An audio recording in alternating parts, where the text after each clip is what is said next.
और वह किले में छिपे खजाने को पाना चाहता था।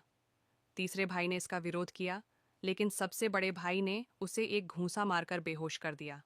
सबसे बड़े भाई ने कुछ डकैतों को ढूंढ निकाला जिनके पास रत्न था, और उनसे कहा कि अगर वे किले में रहने वाले राक्षस का सामना कर लें तो उन्हें और भी खजाने मिल सकते हैं। उसने अपनी बहन का काला घोड़ा लिया और रास्ता दिखाया, और जल्द ही वे किले में पहुंच गए। डकैतों के उस दल ने महल का दरवाजा तोड़ा और लूटपाट शुरू कर दी। उन्होंने सारे खजाने चुरा लिए, यहाँ तक कि सोने की थालियां भी, और मूर्तियों की आंखों से कीमती रत्न तक निकाल लिए। बाद में उन्होंने महल को बर्बाद भी कर डाला, हर जगह अव्यवस्था फैला दी। ये सब राक्षस देख रहा था, जो उन लोगों को मार डालना चाहता था, लेकिन उसने तुरंत हमला नहीं किया।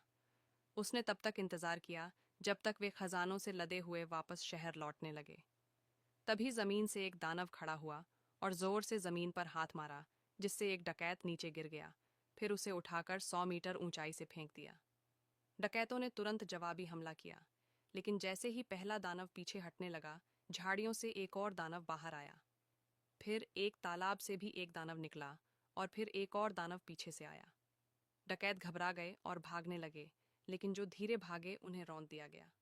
कोई नहीं जानता कि उस घने कोहरे में कितने और दानव छिपे हुए हैं। वे उन लालची डकैतों का पीछा चूहों की तरह कर रहे थे।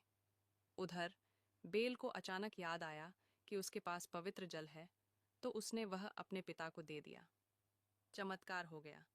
उसके पिता न सिर्फ जाग गए, बल्कि पूरी तरह स्वस्थ भी हो गए।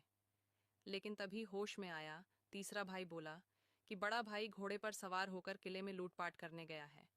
बेल ने बिना देर किए किले लौटने का फैसला किया, ताकि अपने बड़े भाई को समझा सके।